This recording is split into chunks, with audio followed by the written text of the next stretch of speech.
Eh, Tal como lo estaban leyendo hace un momento, ya el estudio que teníamos en Santiago, pues lo terminamos la semana pasada. A partir de esa semana vamos a empezar un nuevo estudio basado en la carta. Ahorita voy a entrar más en detalles de por qué, pero es la carta a los hebreos. Sí, una carta que desde aquí se los voy a adelantar, que es una carta profunda. Sí, Hebreos es, tanto como Romanos, es un compendio de teología que después va motivada hacia la práctica de la fe. Pero Hebreos encierra mucho de lo que nosotros entendemos como la cristología. De hecho, Hebreos es el libro, la carta que más nos enseña acerca de Cristo. En la carta a los Hebreos podemos encontrar diversos atributos de Cristo, diversas atributos de Cristo, así como también papeles, oficios, como ya lo hemos hablado en otras situaciones. Pero sería bueno poner en contexto la carta a los Hebreos. Sí, primero decir que Hebreos no tiene un autor definido, ¿sí? En un tiempo la iglesia o la tradición de la iglesia enseñó que Hebreos fue escrito por Pablo, pero no se conoce a ciencia cierta si fuera Pablo. Muchos han desestimado que Pablo la escribiera porque el estilo que tiene de escritura y la forma de usar el griego es muy avanzado para alguien como Pablo. ¿Sí? No porque Pablo no tuviera el suficiente conocimiento teológico, sino porque él era más versado en el hebreo que en el griego. Y parece que el que lo escribió escribía como si el griego fuera su primer idioma. Entonces, la forma de escritura, también el estilo que tiene para enseñar no es el mismo que Pablo.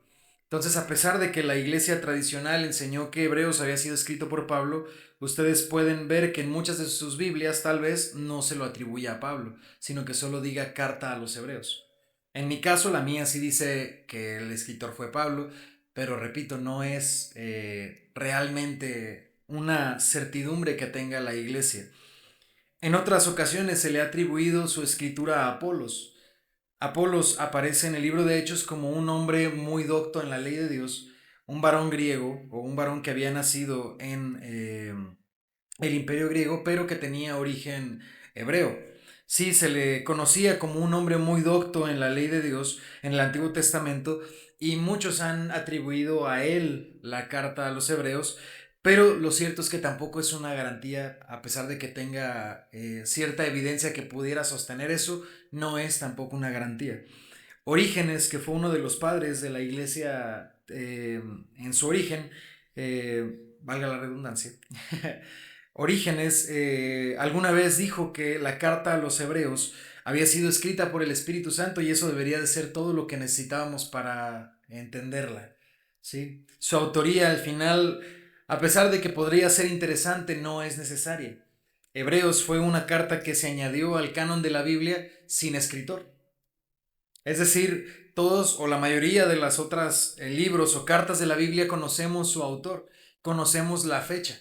Pero de Hebreos ni conocemos bien la fecha, ni conocemos bien el autor, pero el contenido es tan fuerte y es tan acorde a todo el resto de la Biblia que su presencia en el canon no fue una duda. Solo se ha dudado de quién lo escribió, pero nunca se ha dudado de si debería de formar parte del canon, porque vamos a ver más adelante que su armonía con el resto de la Biblia es perfecto. Es tanto perfecto como una instrucción detallada de cómo el Señor Jesús no solamente forma parte del plan de salvación, sino que Él es el plan de salvación, que Él es Dios encarnado. Sí, Hebreos presenta evidencia al respecto. Entonces, bueno, ya les dije que ni conocemos bien la fecha, aunque más o menos podemos entender dónde está situada, ni tampoco sabemos su autor y ni tampoco sabemos que sea una carta. Qué curioso, ¿verdad? Que se dice epístola del apóstol Pablo a los hebreos, pero no la escribió Pablo, no sabemos en qué fecha, ni tampoco sabemos que sea una carta. ¿Por qué digo eso? Porque las cartas normalmente tienen un destinatario, ¿verdad? Las cartas tienen una salutación al principio, ustedes pueden ver en las cartas de Pablo cómo él saluda. luego tienen un destinatario y luego tienen saludos finales o últimos comentarios. Hebreos no tiene ni salutación ni presentación. Entonces, hay quienes, eruditos en la palabra, han teorizado que Hebreos no es una carta, sino que es la primera predicación escrita de la cual tenemos referencia. Que realmente Hebreos es una predicación que alguna vez el escritor expuso en un lugar y alguien tomó nota de eso y es lo que nosotros tenemos ahora. Y simplemente las salutaciones finales que tiene, que están en el versículo, perdón, en los capítulos finales, en el capítulo 13 al final, que dice a partir del versículo 20 hasta el 25, no fueron dichos desde el lugar donde se predicó, sino que ya fueron anotaciones finales, como si alguien hubiera hecho una predicación, otro alguien lo escribió y luego solamente pusieron salutaciones finales y fue después pasada a diferentes congregaciones. Porque otro punto importante es que el nombre Hebreos tampoco es original del documento, ¿sí? El hecho de que se le llame a los hebreos es porque de acuerdo al contenido de la carta, voy a seguirle llamando así para fines prácticos, que la carta está dirigida a un pueblo hebreo, ¿sí?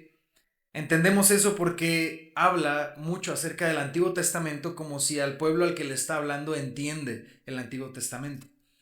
Por ejemplo, cuando leemos de Pablo a los romanos, Pablo entra en teología, pero no lo hace tanto a partir del Antiguo Testamento, porque a los que se los escribe no son hebreos, son gentiles. Ellos no conocen el contexto, no saben tal vez del sacerdocio, no saben acerca del culto, no saben acerca del templo, no saben acerca de los sacrificios.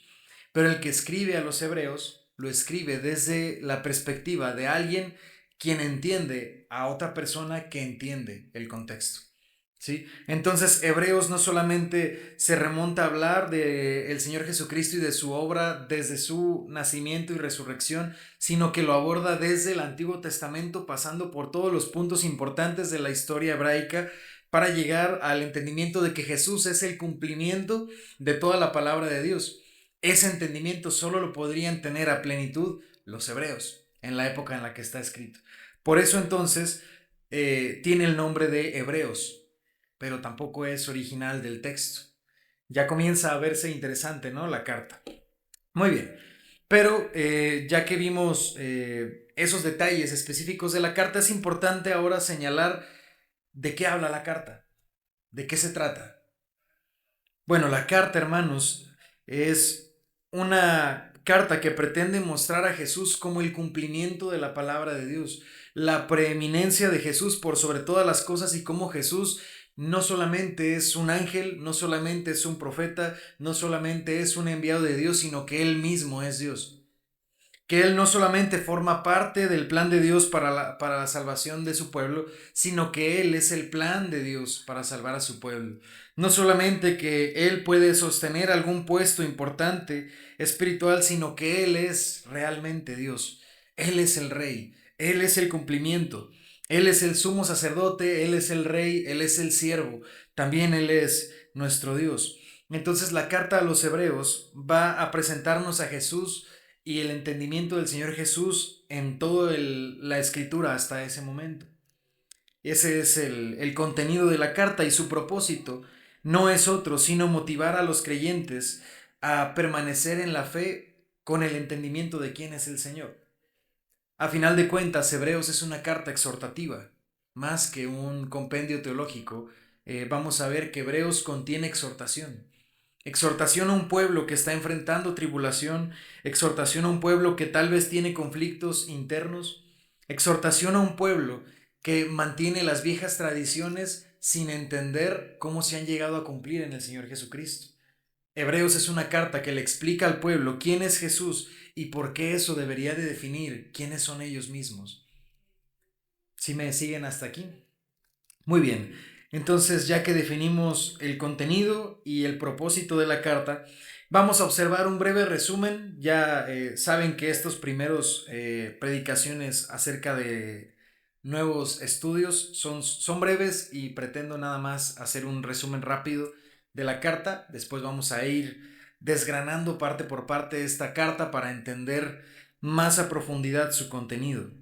Primero tenemos en el capítulo 1 y a partir del capítulo 1 vemos cómo el escritor nos habla del Señor Jesús como el medio que Dios utiliza ahora que viene al cumplimiento verdadero de las promesas que Dios dio en el Antiguo Testamento.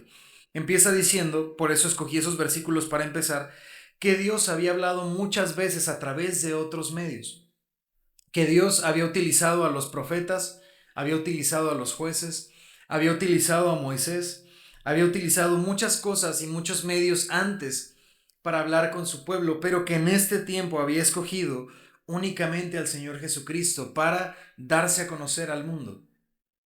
¿Sí?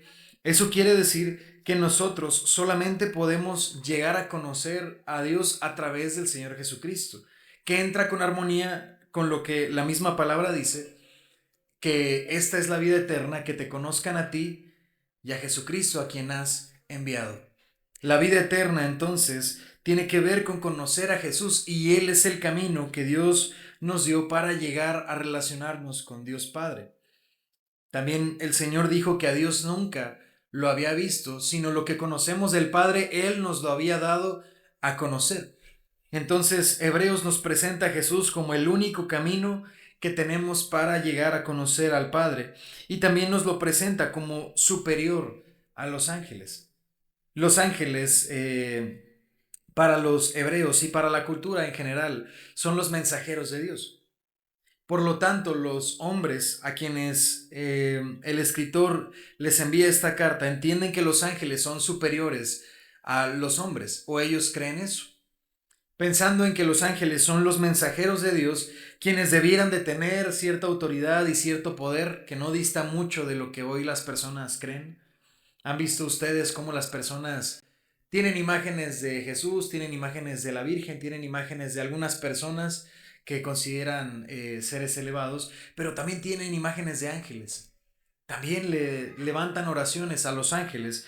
Y el escritor a los hebreos nos dice que Jesús fue hecho tanto superior a los ángeles porque tiene más excelente nombre que ellos, que en él se ostenta todo lo que el Señor quiere darnos a conocer. Versículo 5 dice: ¿a cuál de los ángeles dijo Dios jamás, mi hijo eres tú?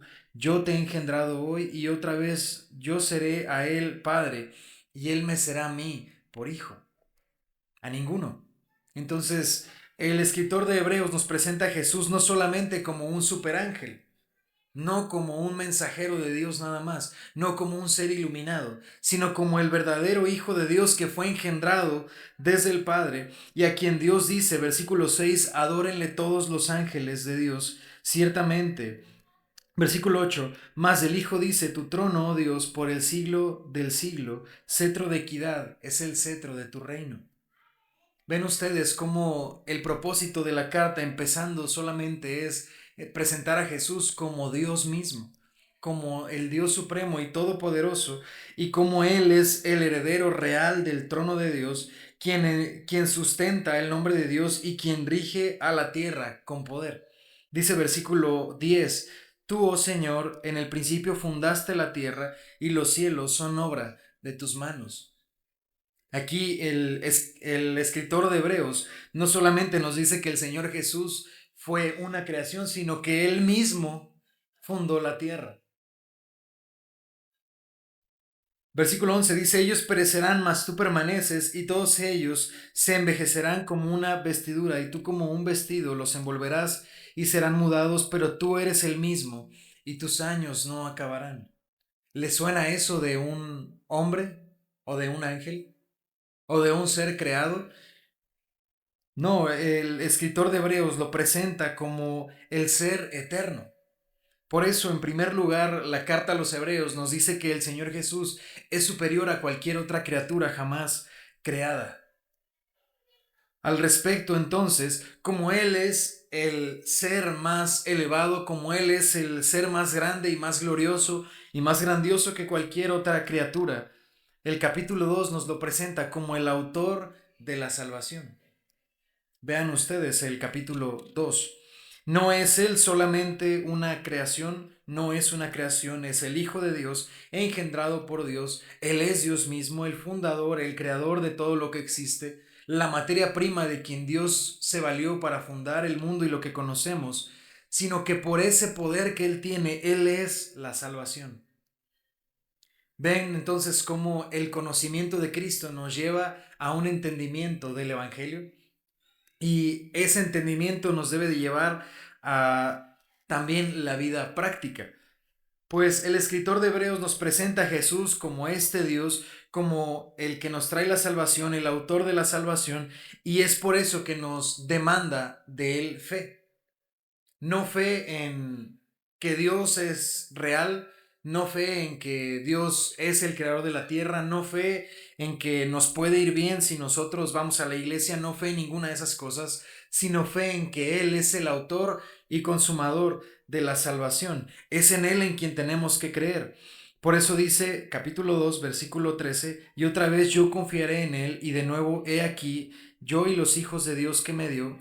Dice el versículo 14: así que por cuanto los hijos participaron de carne y sangre, Él también participó de lo mismo, para destruir por medio de la muerte al que tenía el imperio de la muerte, esto es el diablo, y librar a todos los que por el temor de la muerte estaban durante toda su vida sujetos a servidumbre, porque ciertamente no socorrió ángeles, sino que socorrió a la descendencia de Abraham. Ahí nos lo presenta el escritor de Hebreos como el autor de la salvación. Y luego pasamos al capítulo 3, en donde vemos que Jesús es superior a Moisés.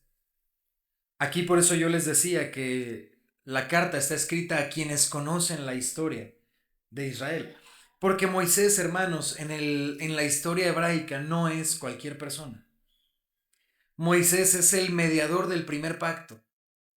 Aquellos que pudieron acompañarnos el jueves en el estudio, yo explicaba lo siguiente: que Dios es un Dios que se relaciona con su creación a través de pactos, a través de convenios, ¿sí? Lo más correcto es llamarlos pactos. Esa es la teología de los pactos, por si alguien después quiere estudiar al respecto. Pero Dios siempre se ha relacionado con su creación a través de pactos instituidos por Él mismo. El pueblo de Israel lo hizo su pueblo a través de un pacto. Mientras Dios iba a tomarlos a ellos por pueblo, y Él iba a ser para ellos su Dios, pero ellos tenían que guardar la ley que Él les iba a dar como su propia ley, iban a dedicarse en devoción a esa ley, y cumpliéndola iban a ser el pueblo de Dios, y Dios iba a ser su Dios. Y su nombre iba a estar por enfrente de ese pueblo, y a donde ellos fueran, Dios iba a ir con ellos, iba a bendecir su tierra, iba a bendecir sus cosechas y sus animales, iba a darles prosperidad, ¿sí? Y su presencia iba a estar en medio de ese pueblo. Ese fue el pacto. Bueno, quien medió ese pacto fue Moisés. Entonces, para Israel, Moisés no es solamente un hombre, es el mediador del pacto. Es el que nos presentó a ese Dios, es el que trajo la ley de Dios, es el que nos sacó de Egipto y nos llevó a la tierra prometida. Moisés no es cualquiera entonces. Moisés en la historia de la Biblia viene a ser como el padre de Israel, por así decirlo, quitando evidentemente a Abraham. Moisés es para ellos el líder espiritual, el líder moral, el líder más grande que alguna vez tuvieron, el libertador del pueblo, el que lo sacó de la esclavitud. Moisés es muy importante. Entonces, para ellos no había otro hombre jamás que hubiera pisado la tierra que fuera para ellos más importante que Moisés. Pues el escritor de Hebreos presenta a Jesús como superior a Moisés. Vean ustedes cómo dice en el versículo desde el 3: porque de tanto mayor gloria que Moisés es estimado digno este. Está hablando de Jesús. Porque de tanto mayor gloria que Moisés es estimado digno este, cuanto tiene mayor honra que la casa el que la hizo. Porque toda casa es hecha por alguno, pero el que hizo todas las cosas es Dios. Y Moisés a la verdad fue fiel en toda la casa de Dios, como siervo. Ahí está la clave. Moisés a la verdad fue fiel de toda la casa de Dios como siervo, para testimonio de lo que se iba a decir, pero Cristo como hijo. ¿Ven ustedes la diferencia? Dice aquí el escritor de Hebreos que Moisés fue importante, que Moisés fue fiel, que Moisés realmente fue el mediador del primer pacto como siervo. Pero Cristo no es siervo. Cristo no nació en la casa. Él es quien creó la casa. Cristo no es quien fue adoptado para cuidar los bienes de Dios, son suyos por derecho. Entonces dice, pero Cristo como hijo sobre la casa, la cual casa somos nosotros si retenemos firmes hasta el fin la confianza y la gloria en la esperanza. Aquí el escritor nos dice que Moisés es superior, perdón, que Cristo es superior a Moisés, porque Cristo fue siervo. Perdón, porque Moisés fue siervo, pero Cristo realmente es hijo. A él pertenece la casa. La casa se refiere al pueblo de Dios. El pueblo de Dios le pertenece a él por derecho. Por eso es superior. Ahora Moisés fue denominado por Dios para sacar al pueblo de la esclavitud de Egipto e introducirlos a la tierra prometida en donde recibirían reposo. Pero no un reposo espiritual, sino un reposo físico. ¿Sí? Ellos eran esclavos en Egipto, pero en la tierra prometida no serían esclavos. Reposarían de su obra de esclavitud y entrarían en una tierra prometida en donde la promesa era que fluía leche y miel. ¿Sí recuerdan esta historia? Pero Moisés iba a introducirlos en una tierra prometida física. Solamente era físico. Pero la promesa que tenemos en el Señor Jesús, quien es más grande que Moisés, no es un reposo solamente físico, sino principalmente un reposo espiritual. Mientras Moisés sacó a Israel de la esclavitud en Egipto para introducirlos en otra tierra, Moisés está sacando Jesús saca a su pueblo de la esclavitud al pecado para introducirlos en el reino celestial donde Él es el Rey y donde la promesa es que nosotros reposaremos de nuestras obras también. ¿Sí? Dice el versículo 14, porque somos hechos participantes de Cristo con tal que retengamos firme hasta el fin nuestra confianza del principio. Entre tanto que se dice, si oyeres hoy su voz, no endurezcan vuestros corazones como en la provocación. ¿Quiénes fueron los que habiendo oído le provocaron? ¿No fueron todos los que salieron de Egipto por mano de Moisés?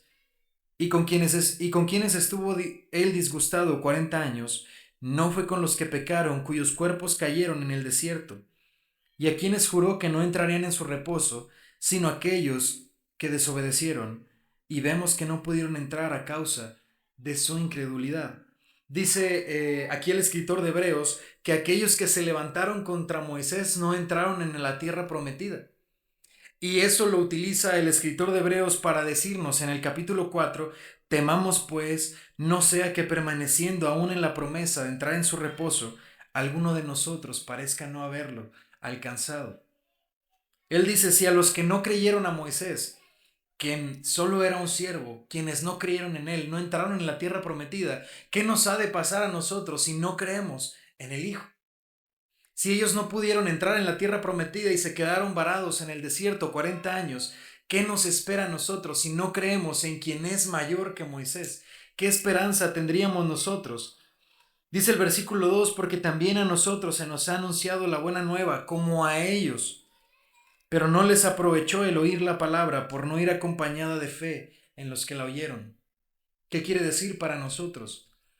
Que si nosotros tan solo somos oidores, pero no creemos en la promesa, que si tan solo escuchamos acerca de Jesús, pero no le entregamos a Él nuestra vida, así como los israelitas no entraron en la tierra prometida, aquellos que se levantaron contra Moisés, así también para nosotros está augurado no entrar en el reino celestial, pues por no haber creído en la palabra de aquel quien fue llamado a salvarnos.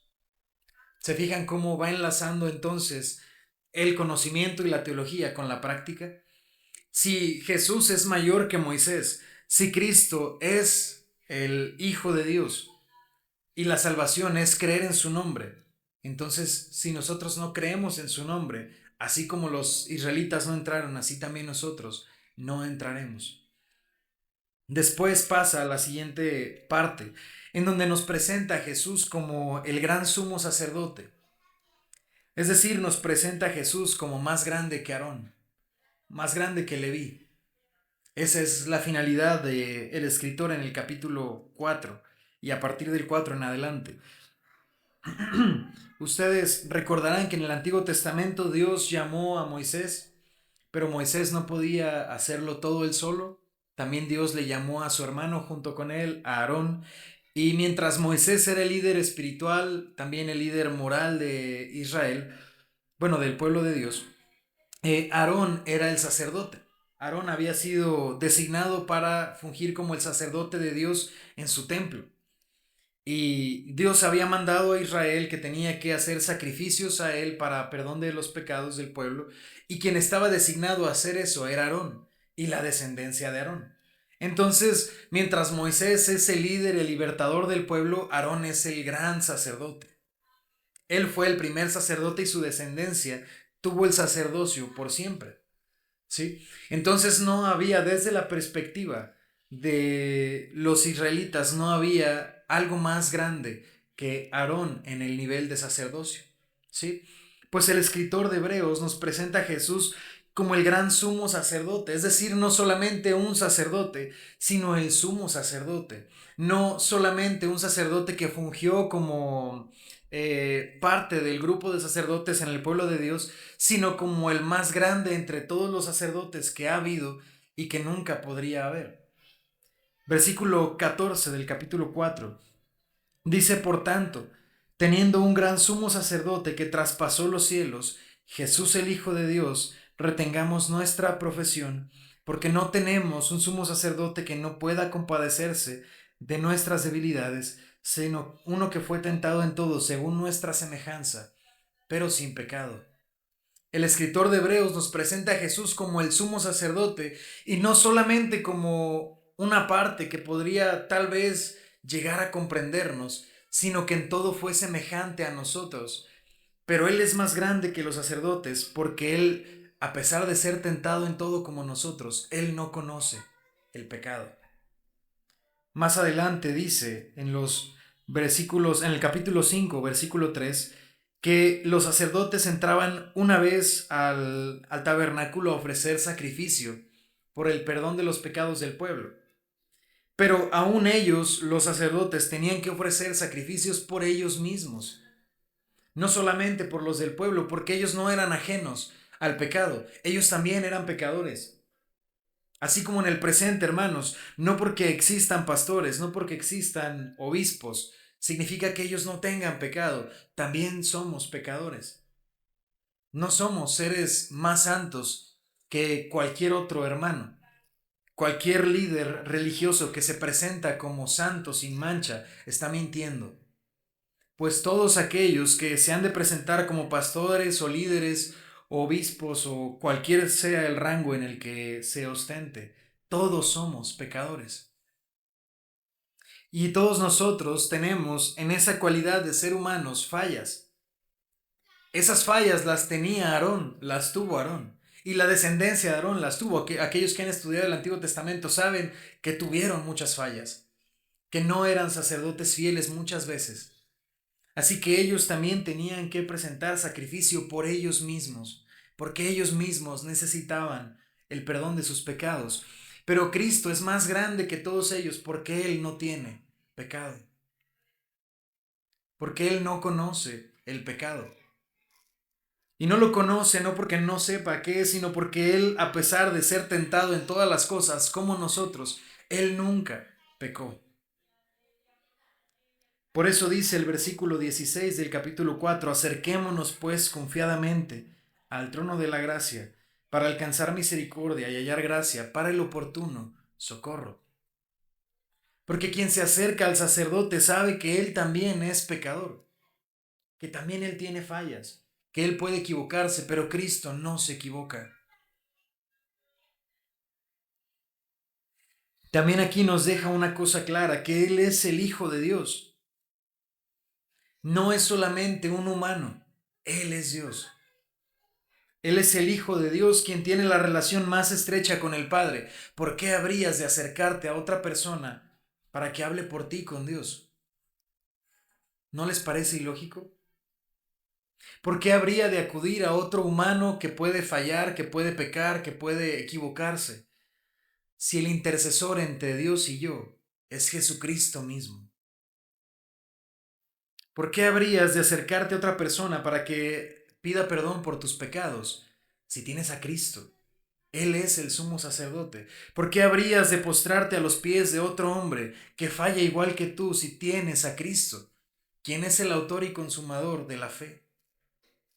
¿Quién es el intercesor de un mejor pacto, el sumo sacerdote de este pacto? ¿Por qué habrías de acudir a personas si tienes a Cristo?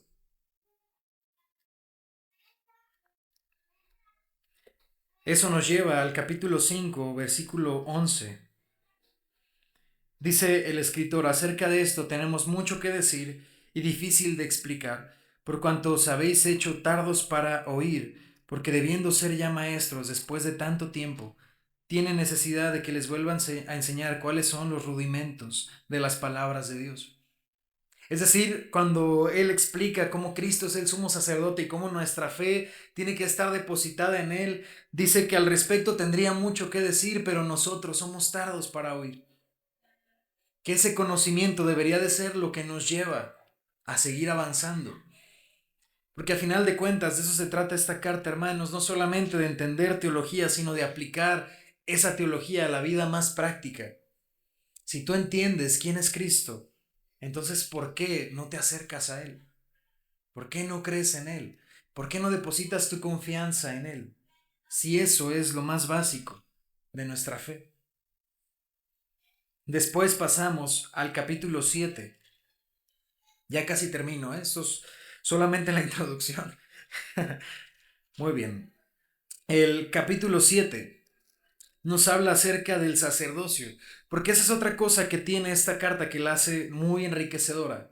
No solamente nos presenta a Jesús como más alto que los ángeles, más poderoso que Moisés, más poderoso que Aarón, sino que también nos da los tres oficios de Cristo. Alguna vez enseñé al respecto ya hace algunos años, pero el Señor Jesucristo tiene tres oficios que podemos identificar en la Escritura. Sí, primeramente lo observamos como rey. El Señor Jesús es rey. Y ese es el oficio que sostiene hoy, pero que sostuvo también en la eternidad. Él es realmente rey, ¿sí? Pero así como es rey, también es sacerdote, que es lo que vamos a observar en el en el capítulo 7, perdón. Jesús es rey, es sacerdote, pero también es un siervo. También es el siervo sufriente, ¿sí? Esos son los tres oficios de Cristo: ser tanto sacerdote como rey como siervo. Son los oficios que podemos ver, y en el capítulo 7 nos presenta claramente uno de los oficios. Voy a entrar en ese momento ahí a detalle porque eso es para hablar largo y tendido, pero el Señor Jesús es de la tribu de Judá, de donde venían los reyes, ¿verdad? ¿Sí se acuerdan? La promesa de un Mesías está en la raíz de David. De David nacería el rey. De David nacería el que iba a sentarse en el trono y reinar para siempre y traer a Israel otra vez a la presencia de Dios y el nombre de Dios sobre el pueblo de Israel. Esa es la promesa de David, que de él nacería el rey. Y Jesús realmente es de la tribu de Judá. Judá viene de David. Entonces entendemos, o más bien de Judá viene David. Pero entonces podemos identificar a Jesús como del linaje de los reyes. Se remonta a los reyes. Pero Jesús no se remonta a los sacerdotes, pues los sacerdotes vienen de otra rama, de Leví, no de Judá. Son hermanos diferentes, ¿verdad? Entonces el escritor de Hebreos tiene que presentar cómo Jesús también es sacerdote. Y cuando lo presenta como sacerdote, lo presenta como un sacerdote más grande, pues su llamado al sacerdocio es más alto que el de Leví. Y no solamente más alto que el de Leví, sino más alto que el de Aarón y más alto encima que Abraham, quien es el padre del pueblo. Entonces, ustedes pueden ver que a partir del versículo 7 vamos a entrar en el terreno de por qué Jesús también es sacerdote si no proviene de un linaje de sacerdotes. Por último, hermanos, llegamos a la parte del capítulo 8 en delante, en donde se nos presenta al Señor Jesús como el mediador de un nuevo pacto. De ahí es de donde nosotros entendemos más a profundidad por qué Jesús es más grande que Moisés. El pacto que Dios hizo a través de Moisés era un pacto basado en obras que nosotros no podíamos tener, en leyes que nosotros no podíamos cumplir. Y la presencia de Dios en el pueblo de Israel estaba limitada a la capacidad del pueblo de cumplir la ley de Dios. Y para los que hemos estudiado el Antiguo Testamento, sabremos que Israel era muy propenso, extremadamente propenso, a alejarse de la ley de Dios. Y entonces perdían la presencia de Dios, se alejaban de la presencia de Dios y entonces venía un pueblo y los conquistaba, los traía a esclavitud y Dios tenía que enviar un libertador para que los volviera a salvar, acercarlos, pero otra vez ellos se volvían a sus malos caminos. Ese era el pacto antiguo, un pacto basado en obras que los humanos somos propensos extremadamente a no cumplir. En cambio, el mediador de un nuevo pacto, el Señor Jesucristo, medía un pacto que es mejor, no basado en obras que nosotros podríamos intentar hacer, pero que fallaríamos, no en la capacidad de los hombres de cumplir con la ley de Dios, sino en Cristo mismo, quien sostiene todas las cosas con el poder de su justicia. En Cristo, en quien no hay fallas, en Cristo quien no tuvo pecado, quien no conoció el pecado, quien fue a la cruz inmolado como un cordero que no carga con ningún pecado propio, sino que cargó con el pecado del mundo. En él está centrado el mediador, perdón, en él está centrado el nuevo pacto. Entonces, en Cristo tenemos un mejor pacto, uno que no está basado en obras, sino basado en la gracia que puede tener Dios. Y Dios es infinito en misericordia. Y su capacidad de perdonar es más grande que nuestra capacidad de ser pecadores. Así es que este pacto, hermanos, no está basado en nuestra capacidad de cumplir con la ley de Dios, sino en la obra de Cristo, quien, como dijo en la cruz, consumado está. Su obra ya ha sido culminada, entonces nuestra salvación no depende de nosotros, sino de Cristo, y eso lo hace mucho mejor. Y ya para terminar, hermanos, tenemos a partir del capítulo 11 y en delante, después de haber entendido todo lo que yo he venido diciendo en un resumen, todo ese entendimiento, el escritor de Hebreos lo lleva a lo práctico. Si Jesús es todo eso, si Jesús fue todo eso, tienes que creer en Él. Y no solamente nos lo presenta a nosotros ahora como la opción de fe, sino que se remonta en la historia a que entendamos que toda la historia de la humanidad ha sido tener fe en Cristo. Para los que han leído Hebreos, el capítulo 11 puede llevarnos hasta las lágrimas, porque dice que por la fe Abel el hijo de Adán y Eva, Abel ofreció a Dios más excelente sacrificio que Caín. ¿Por la fe en quién? ¿Por fe en quién? ¿En Dios? ¿Por fe en que Dios creó el mundo? ¿Por fe en que Él era buena persona? ¿Por fe en que un animal podía cubrir sus faltas? No, hermanos, por fe en Cristo. Por la fe en Cristo, Abel ofreció a Dios más excelente sacrificio que Caín. Más adelante dice por la fe Noé. Por la fe Noé, cuando fue advertido por Dios acerca de cosas que aún no se veían, con temor preparó el arca en el que él y su casa se salvase, y por esa fe condenó al mundo. ¿Por la fe en quién? ¿Por la fe en qué? En Cristo. Esa es la conclusión de la carta, que todos los que nos antecedieron, los padres de Israel, los padres de la fe que nosotros conocemos, todos creyeron en Cristo. Y la fe en Jesús no es ahora el camino de la salvación. La fe en Cristo siempre ha sido el camino para la salvación. Vean ustedes más adelante, por la fe Abraham, siendo llamado, obedeció para salir a un lugar al que había, al que había de recibir como herencia y salió sin saber a dónde iba. Por la fe, dice el versículo 30, por la fe cayeron los muros de Jericó después de rodearlos 7 días. Dice el capítulo 12, por lo tanto, nosotros también, teniendo en derredor nuestro tan grande nube de testigos. Es decir, porque la historia, hermanos, de la Biblia nos es testigo de que Cristo es el Señor. Dice, teniendo tan grande nube de testigos, despojémonos de todo peso y del pecado que nos asedia, y corramos con paciencia la carrera que tenemos por delante, puestos los ojos en Jesús, el autor y consumador de la fe, el cual por el gozo puesto delante de él sufrió la cruz, menospreciando el oprobio, y se sentó a la diestra del trono de Dios. Eso es lo que la Biblia nos atestigua, que Cristo es el autor y consumador de la fe. Entonces Hebreos, hermanos, nos presenta la historia de la Biblia. Y la historia de la Biblia gira en torno solo a una persona, a Cristo. Desde el Génesis hasta el Apocalipsis, la Biblia, hermanos, solo se trata de Cristo. No se trata del hombre, ni se trata del mundo, ni de cómo Dios creó, ni de la ciencia. Si la Biblia toca esos temas es porque necesitó tocar esos temas, pero la Biblia realmente nos habla y nos presenta a Cristo. Y Hebreos es la clara evidencia de eso, de que la Biblia nos habla de Cristo, de que Cristo es el protagonista, Él es el más importante, no el hombre. Si nosotros tenemos salvación, hay que agradecerle a Cristo porque Él es la salvación. Si Dios es nuestro Dios, hay que agradecerle a Cristo porque Él nos hizo participantes de ese nuevo pacto en su obra.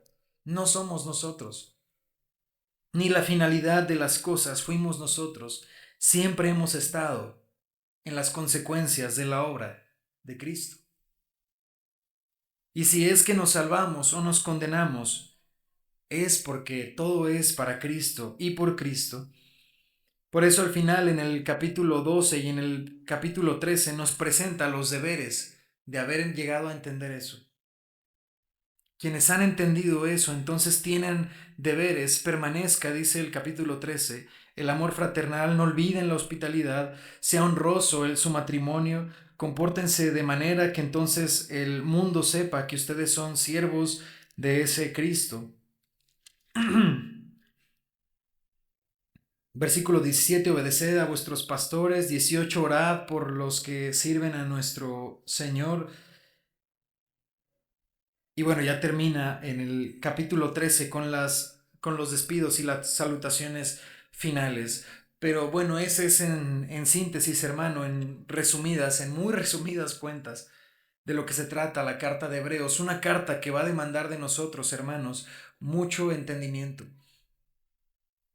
Voy a intentar hacerlo lo más ligero posible, pero yo les quiero instar mucho a que estudien, a que repasen. Porque la carta a los hebreos es una carta que puede ser muy complicada si no estamos atentos. Que podemos pasar muchos detalles por encima si no hacemos nuestros deberes. Y al final de cuentas, hermanos, más que entender y más que adquirir conocimiento, es adquirir la responsabilidad que acarrea el conocimiento. Es entender que ese conocimiento nos tiene que llevar a un compromiso personal. Esa es la finalidad de la carta. La carta no se trata de un compendio de teología, es una carta exhortativa. Es una carta que motiva a los cristianos a las buenas obras, que les da una palmada en la espalda y les dice tienes que despertarte. Tienes que acordarte de la fe que has tenido y tienes que actuar en base a la fe que has dicho tener. Pero gracias a Dios porque a pesar de que no sabemos quién la escribió, no sabemos si fue una carta siquiera, tenemos un libro, una carta, una exposición detalladísima de la obra de Cristo. Todo eso, hermanos, todo lo que vamos a ver en Hebreos está esparcido en la Biblia, como trazos que uno puede ir siguiendo, pero Hebreos los acopla todos en una carta y nos los presenta. y a través de Hebreos vamos a ver ese hilo narrativo de toda la Biblia hasta llegar al final. Eso es lo más padre de esa carta. Alguien, alguna vez dijo al respecto que aunque no sabemos quién escribió Hebreos, deberíamos de agradecerle a Dios porque se escribió. Y porque no solo se escribió, sino que Dios la hizo perdurar. Y a pesar de no tener autor ni destinatario aparente, de una forma mística, Dios la hizo estar en el canon bíblico y permanecer fiel a lo que Él quiso enseñarnos todo este tiempo. Amén. Muy bien, pues voy a terminar haciendo una oración, hermanos, para terminar.